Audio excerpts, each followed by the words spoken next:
Ei, gente! Olha, se a vida não tá boa, a gente dá um jeito de ficar, não é? A gente tem que se movimentar na vida, eu acho dessa maneira. Você não vai ficar aí sofrendo as coisas e passivo, deixando acontecer o que for, não. Inventa alguma coisa diferente, muda e tal. Olha o mundo de um jeito diferente, não é? Às vezes, para fazer uma coisa dessa, é que a gente toma uns tragos. Eita! É para lidar com o sofrimento também. Fale de um tudo nessa vida. O que não falta é trago para a gente beber. Talvez a gente vá ficar alegre demais. É ruim quando a gente passa do ponto. Mas nesse ponto, tudo é ruim.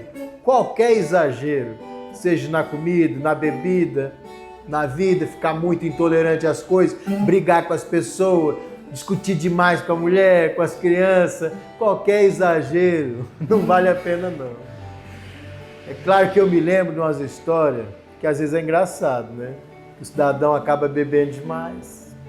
Vinho, por exemplo, é uma bebida que eu só tomo quando fica frio demais. Aí vale a pena tomar um vinhozinho e tal, né? Para pensar na vida. Mas tem que tomar cuidado e beber com moderação. Uma vez, um cidadão vivia num vinhedo desses assim, e aí ele estava olhando para um barril de vinho, e não é que quando ele baixou assim, os óculos dele caiu lá dentro desse barril de vinho. E aí, meu Deus, eu vou perder meus óculos. Segurou a respiração. Eu vou dizer a você, ele mergulhou, que um óculos é caro, ele mergulhou mesmo para buscar os óculos lá, e voltou e não conseguiu.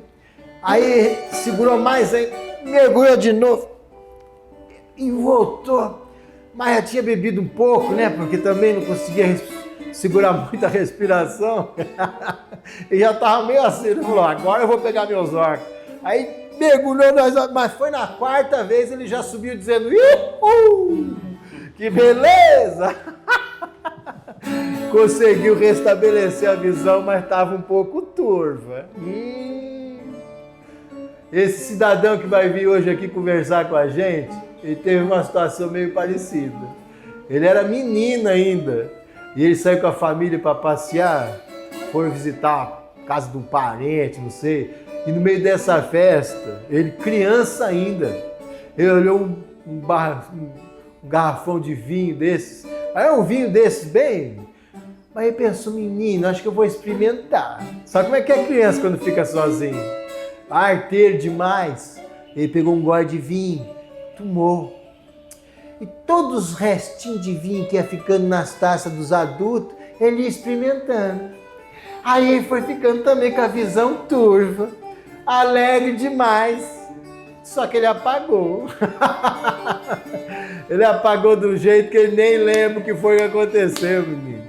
Só se acordou na Kombi, voltando para casa com a família. Certamente esse também foi resgatado pela família. Ô menino, vamos levar aí, tá tomando um porre com 7 anos de idade, o que é isso, sou? Botaram dentro da Kombi e levaram de volta. Mas esse, embora tenha apagado a memória desse incidente aí, ele tem muita história boa para contar pra gente aqui hoje.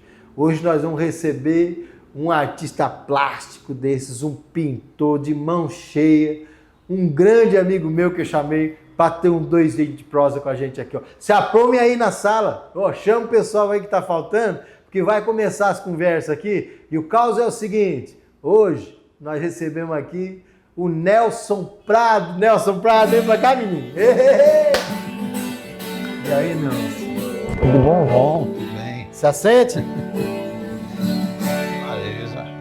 Do Gomide, melhor violeiro do mundo. Grande. Eu pago ele. E aí, Nelson, tudo bom? Tudo bem. Quer dizer, então, que começou cedo, experimentando um vinho, ainda criança. Né? Porque assim, quando a gente é criança, a gente não tem ideia, né? Bem o que é álcool, né? E vinho doce ainda, parecia um suco, né? Você achou que era um suco de uva? Achei. Achei. Foi bom achar que era um suco de uva.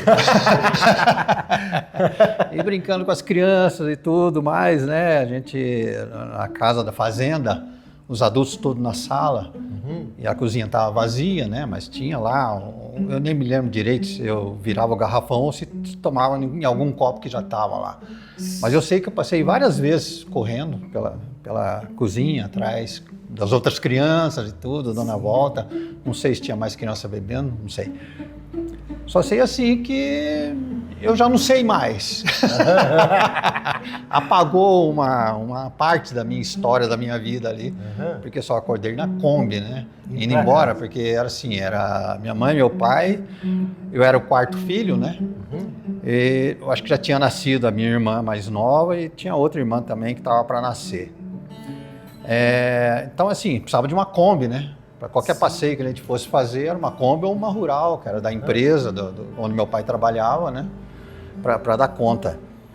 Vocês são de que região? Bom, a minha família é lá do norte do Paraná. Eu tenho como um ponto, como se fosse um ponto fixo da família, da minha mãe, Jundiaí do Sul, ali no norte do Paraná. Porque nós, como família, meu pai, minha mãe, meus irmãos, a gente mudava muito de cidade, muito. Porque meu pai era gerente de uma loja de uma rede, né, de lojas de tecidos. Tipo Riachuelo e Pernambucanos antigamente, que só trabalhava com tecidos, né, não trabalhava com roupa feita. E era MM, tinha várias filiais, assim, em várias cidades. Naquela época, eu acho que hoje deve ser em alguns lugares, era comum você comprar os tecidos e você mesmo confeccionar a roupa do pessoal, das crianças, do marido e tal, né? Sim, naquela época lá, as cidades todas não tinham toda a estrutura que tem hoje, tem lojas de departamento, né, loja de roupa e tal. Era tecido mesmo e tinha muita costureira, né? E minha mãe, inclusive, era costureira também. Opa. E daí, assim, então morei 2 anos numa cidade, 1 ano e meio noutra, 3 anos noutra. Você vivia... Pois é. Passeando, pra cá e pra lá. Feito cigano. Então eu tenho muito na minha memória, assim, caminhão de mudança, casa por arrumar, cheio de caixa para organizar a casa.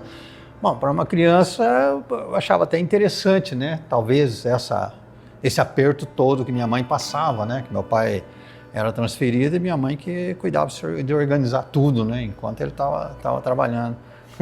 Mas enfim, isso é bem interessante, porque cria na gente assim uma facilidade de adaptação, né? Sim. Qualquer lugar é lugar. Sim. Mas a dificuldade é assim, que eu não tenho amigos de infância, eu não me lembro direito, assim, talvez os primos, né? Assim, mas amigos de infância mesmo, quando eu vejo muita gente contar história, né? Será que ela ficou um pouco envergonhada do filho ter tomado um porre numa festa assim...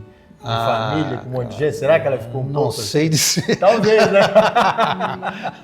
Essas coisas de vergonha. Eu acho que nenhuma mãe gosta, né? De ver uma criança bêbada, né? Pode, né? Eu me lembro de um calzinho que um compadre desse do interior, matuto mesmo, né? E o matuto, o pessoal acha que ele não sabe das coisas. Mas não é verdade. Um matuto, ele fica matutando, tá entendendo? Ele pensa direitinho o que está acontecendo, sabe? E esse matuto, menino, ele era compadre, ele tinha um compadre dele que foi convidado para ir na cidade, na capital, que ia ter uma reunião grande da família e tal. E aí esse compadre falou, pô, eu não quero ir sozinho, não, você vai comigo. Só que esse matuto ele tinha um costume diferenciado, assim, que era meio esquisito, que ele tomava café e daí ficava assim... Sabe quando tá sobrando só um tantinho de açúcar? E daí ele para aproveitar aquele açúcar lá, ele dava uma mexidinha assim e botava para dentro. E era um costume meio feio, né? O outro ficava todo assim encabrunhado com ele. Falou, rapaz, você vai lá, é uma reunião de família, é uma casa chique, é a capital. Se você puder não fazer aquele negócio lá que fica feio pra mim, vamos ficar, né, numa situação diferente, meio... Dá uma vergonha, né? Não faz isso não. Ele falou, não, rapaz, eu sei me comportar, ué. Eu vou lá, eu não vou fazer nada disso não. E foram. E aí tava desse jeito que tu falou aí, ó, aquela criançada correndo e todo mundo na cozinha e os adultos conversando. O almoço estava servido, o pessoal comeu.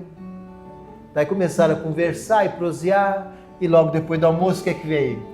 O café.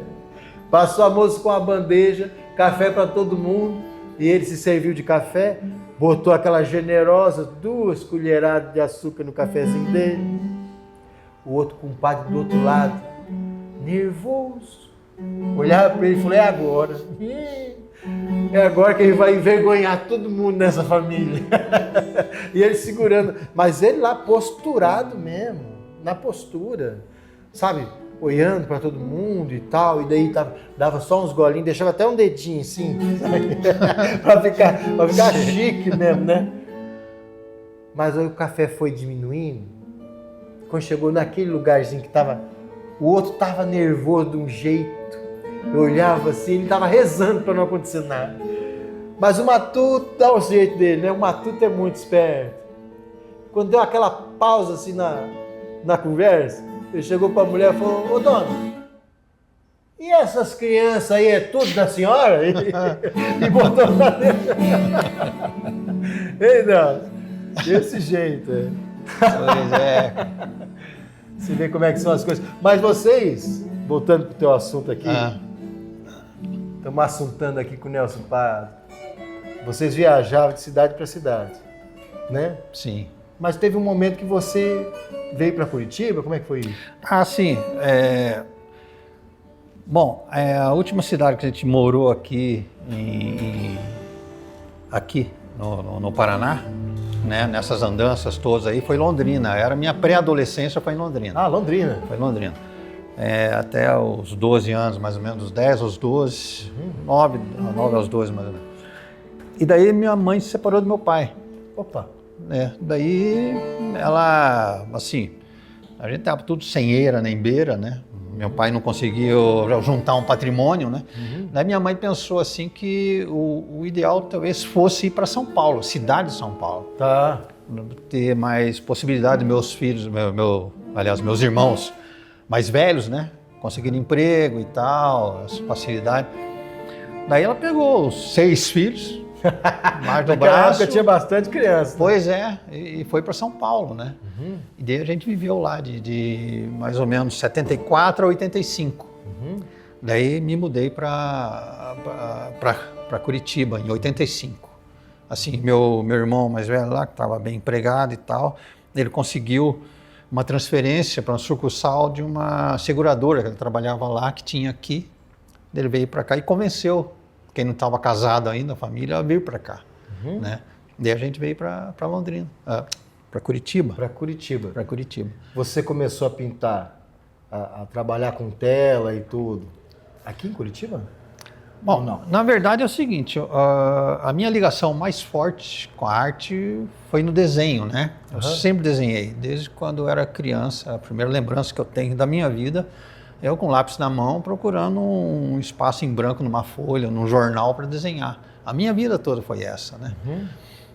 Mas assim, naturalmente foi caminhando para o interesse mesmo para a pintura. Mas eu só comecei a pintar para valer depois que eu fiz a Embap aqui, a Escola de Música e Belas Artes. Ah, sim, aqui em Curitiba. Aqui em Curitiba. Eu me formei em 92, né? Que eu sou meio metódico nas coisas assim, e eu queria realmente entrar para a pintura com mais informações, mais técnicas, né? Mas como toda universidade, toda faculdade, eu acho que acaba decepcionando, né? Acho que para muita gente, não só para arte, mas assim, você acha que você vai sair profissional de lá, você não sai. Você sai com um monte de técnica, mas profissional mesmo. A vida que ensina mesmo, né? Não, pois é a prática mesmo, é o exercício e tal, né? Você sai da faculdade com alguma noção do que tem que fazer e tal, mas é na vida que você acaba terminando essa formação. Acho que todo mundo deve ser assim. Em todo quanto é profissão, né? A vida ensina, a prática, a necessidade mesmo de você mexer com aquilo que você sabe, que vai te colocar como profissional, né? Em qualquer profissão. Até eu queria te fazer um pedido aqui, vou fazer isso aqui com a gente, todo mundo conversando, que é o pedido de você mandar pra gente umas obras tuas. Fotografa mesmo e manda, que eu vou mostrar para as pessoas aqui como é bonito o trabalho do Nelson. Sim, com certeza. Mas agora, vamos fazer só uma pausinha aqui, para vocês tomarem um café? Ô, gente, quer tomar um cafezinho? Mas cuidado que vocês vão fazer com esse café, hein? Toma um cafezinho aí, daí vocês já voltam. A gente vai continuar conversando com o Nelson Prado aqui e vamos saber melhor como é que são essas pinturas dele, tá bom? Vai vendo!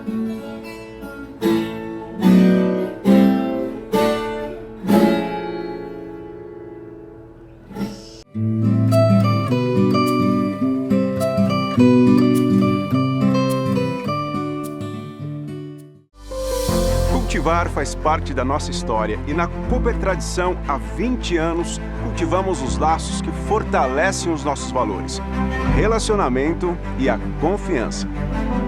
Ao longo desses anos, crescemos e prosperamos sempre juntos, com a força de trabalho de cada família cooperada, provando que a união nos leva ainda mais longe. Cooper Tradição, 20 anos, cultivando confiança. Os lançamentos da Atlas chegaram para transformar a sua cozinha. Cozinha UTOP completa, cooktop UTOP, vidro temperado, queimadores mega e tripla chama. Chamas para mais potência na hora de cozinhar. Forno de embutir UTOP, acabamento moderno, timer de desligamento automático, vidro interno removível e acabamento limpa fácil. Depurador UTOP 2 em 1, painel touch que une praticidade e tecnologia. O produto pode ser transformado em coifa. Para um bom entendedor, uma cozinha Atlas. Cooper Tradição. Sempre juntos para crescer.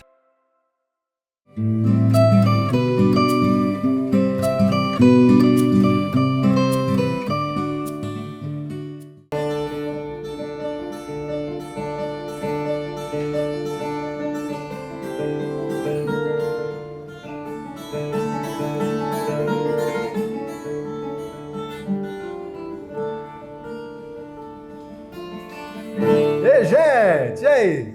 Tudo bem? Se arrumaram aí na sala todo mundo? Nós estamos aqui em companhia do Nelson Prado. Vou conhecer um pouco melhor esse sujeito aqui, que é um grande artista plástico aqui.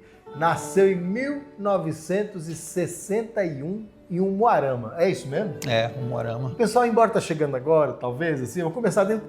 Calma que nós vamos começar desde o princípio aqui. Como é que foi esse nascimento? Pois é, engraçado, né? Que eu nasci em Umuarama e não conheço a cidade, né? Porque aquele negócio de meu pai ver mudando de cidade e tal, não cheguei a conhecer. E a cidade também estava começando. Sim. E minha mãe grávida e tudo, né? E preocupada que o hospital era precário, e ela via notícias de que as mulheres morriam no parto naquele hospital e ficou preocupada. Então ele pediu para chamar a minha avó. Parteira? Lá em Judeu do Sul, parteira. Ela era parteira.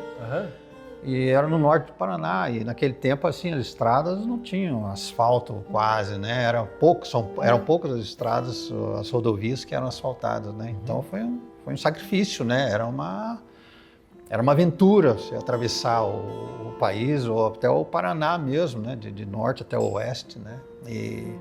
Mas enfim, daí ela chegou, poucos dias depois, assim, minha mãe começou com as dores do parto e tal, e o parto foi feito em casa, na casa mesmo onde ela morava, né? Às 2h45 da manhã que eu nasci. Vindo pelas mãos da minha avó.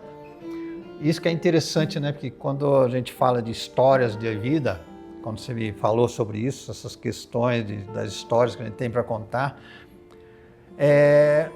a gente costuma pensar que a nossa vida não tem nada de relevante para se contar e tal, né? Cheio de pequenas histórias que talvez não desse uma história inteira. Mas eu acho assim que eu comecei bem na minha história, né? Você já pensou? Uma matriarca fazendo teu parto, né? Sim, O que mais? Como mais você pode chegar na vida, né? De uma maneira melhor que essa? Acho que não tem, né? Nem o nascimento de um príncipe ou de um rei, né? Nelson, eu costumo dizer aqui que cada pessoa tem um universo particular, que é único e intransferível. Então, o que você vive na vida como experiência, só você tem essa experiência de sentir isso e tal. E eu também. E assim é para cada pessoa, né? E as histórias da gente, elas compõem a gente, né? Elas fazem a gente. Eu sou tudo que eu vivi até aqui. Eu sou isso tudo, né? Assim como você. Eu acho que deve ter pouca gente que possa, assim, talvez dizer assim, minha avó me trouxe ao mundo, né? Minha avó me trouxe ao mundo é um bom início de uma história, né? Pois é. Todo mundo, cada um escreve a sua própria história, é protagonista da sua própria história. E quem tem consciência disso pode fazer uma escritura boa, das boas histórias vividas, com as boas escolhas que se faz na vida, né? Claro que às vezes a gente dá uma trupicada aqui, outra ali, né? Mas geralmente, né, quem tem consciência, né, eu digo, quem tem consciência tem mais responsabilidade, né? E é bom poder lidar com a vida de um jeito assim, consciente e cuidar das pessoas que estão ao nosso redor e tudo mais, para poder escrever capítulos bons que valem a pena ser vividos na vida, né? Até esses capítulos assim que dão uns perrengues na vida da gente, eles valem a pena ser vividos, porque a gente acaba aprendendo com esses causos que a gente vive aí, não é? É verdade. E mas você, além do desenho, voltando um pouco na nossa conversa que nós estávamos tendo, além do desenho, que você a vida inteira teve isso como um hábito, assim, né? Você passou para a tela daí, isso? Como é que foi isso? Não, assim, é o mais interessante, né? Porque na arte a gente procura sempre transmitir alguma coisa que é da gente, né? Mas por um tempo, assim, a gente anda enganado, né? Achando que a arte é o que os outros deveriam, né? A gente fica pensando, né? Que os outros deveriam nortear o que a gente tem para mostrar. E na realidade não é. Eu demorei um pouco para aprender isso. Porque quando eu saí da faculdade, ou até durante a faculdade mesmo, né, na Embap, lá, Escola de Música e Belas Artes, eu achava que deveria seguir a tendência de saber o que era arte contemporânea. E eu me frustrei muito, porque não era isso, né?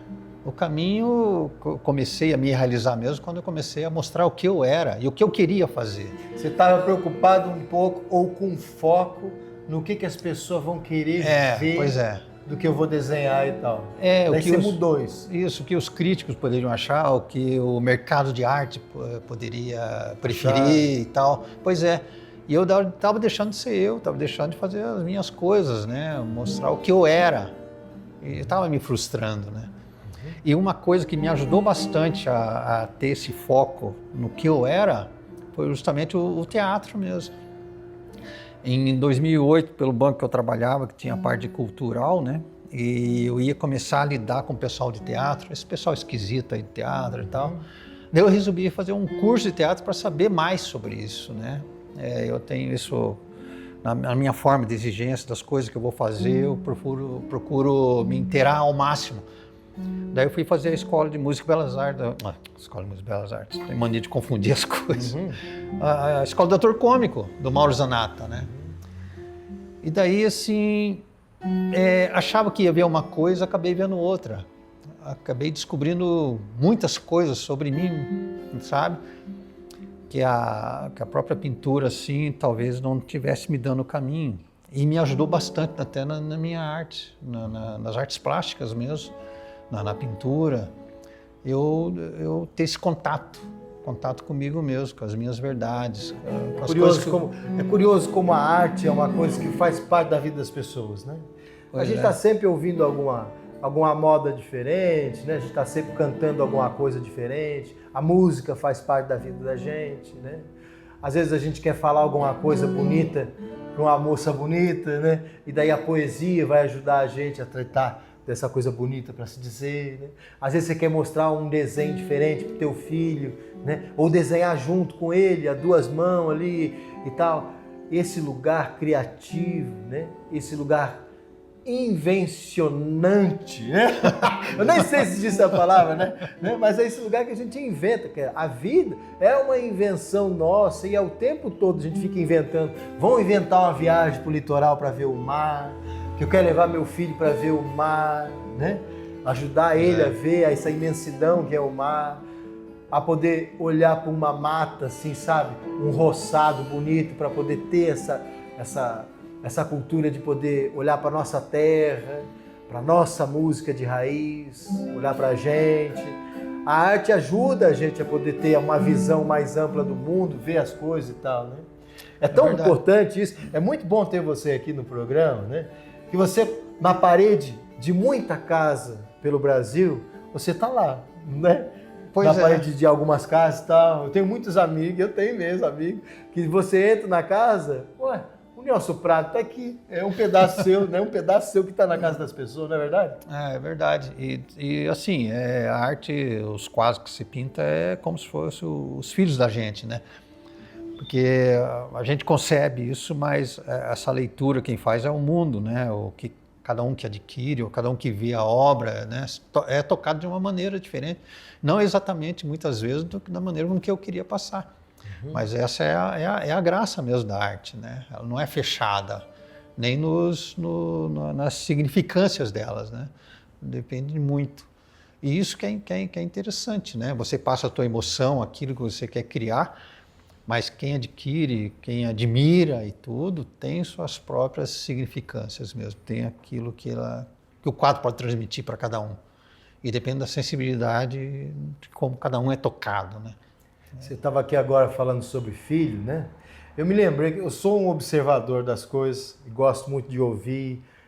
Onde eu estou, eu presto muita atenção, até para contar uns causos aqui no programa e tal, né? E viajando por Goiás uma vez, tinha um pessoal assim num bar desse, e uns homens assim de roça mesmo, sabe? Uns homens brutos e tal, conversando, e eles estavam preocupados com os filhos. E um dizia assim, mas meu filho quer fazer tal faculdade, quer fazer medicina, mas eu estou preocupado com isso, porque eu queria que ele fosse aquilo. E aí, nessa coisa de você estar cuidando do seu filho, tem vontade que ele faça isso, mas de repente a escolha dele é outra, um cidadão, para explicar isso pro outro rapaz que estava com ele ali, uns capial, tudo estou falando capial, hein? Ele usou de uma poesia que até hoje eu me emociono disso. Ele falou assim, ó, você tá vendo lá fora, que ele mostrou uma janela, tá vendo aquela mangueira lá fora? Aquela mangueira lá é da manga, tá certo? E tem um jeito orgânico, natural dessa mangueira crescer. Se você mudar a direção daqueles galhos, não vai dar o mesmo fruto, tá entendendo? E foi desse jeito que ele estava explicando para o cidadão que o filho é nosso e tal, mas a gente cria eles, dá toda a integridade, a formação e tudo, mas as escolhas deles são do mundo. Às vezes o menino é para ser um piloto de avião, vai ser piloto de avião. Não, né? Se você mudar muito esses cursos, o curso natural que ele está escolhendo e tal, não vai dar bom fruto. É verdade, é verdade. Ele olhar assim, ainda fazer esse desenho todo, eu achei muito bonito isso. Porque assim, não dá para você determinar o que ele vai pensar, o que ele vai querer da vida, né?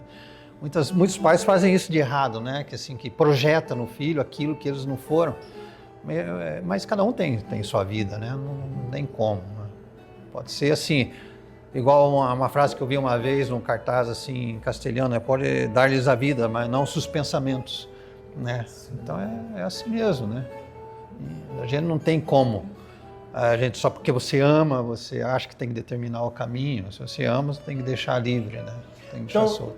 Os teus filhos, que são esses quadros que você pintou, que estão pelo mundo, cada um tomou seu caminho. Verdade. É isso, né? É isso mesmo, verdade.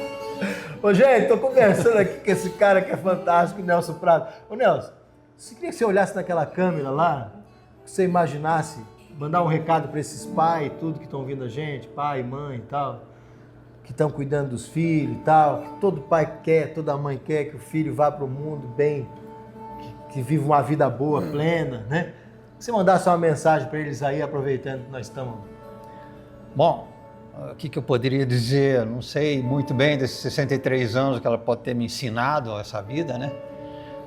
Mas eu acho assim que os pais devem se lembrar que eles foram filhos também, né? E tiveram seus anseios, as suas dificuldades e o que eles queriam da vida, né? E assim a vida continua, nós somos uma continuidade, né? Os filhos são uma continuidade nossa também, mas não necessariamente são como a gente, né? Essa é a grande graça da natureza, né? Vai ser impossível realmente os pais serem igual a nós. E eles têm seus próprios caminhos mesmo, né? Eu tenho 2 filhos e eles estão aí também penando pela vida, para saber o que eles vão fazer da vida ou não. Mas eu posso aconselhar, mas eu não posso dar o caminho para eles, né? Mas, enfim, a vida segue assim, né? O bom pescador ensina a pescar, né? Não, não. É verdade, não pode dar o peixe, não. Mas não pode dar o peixe. Ô, gente, eu conversei com esse cara aqui, Nelson Prado, obrigado, cara, por você ter vindo aqui no programa. Nada, eu que agradeço o convite. E o caos é o seguinte, a qualquer momento dessa programação aqui pela Central TV, a gente aparece para você para ter uns 2 dedinhos de prosa, tá bom?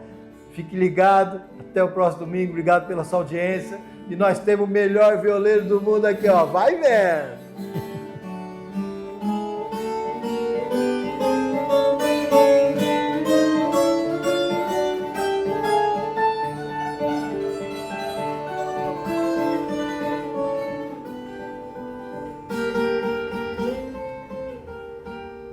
Música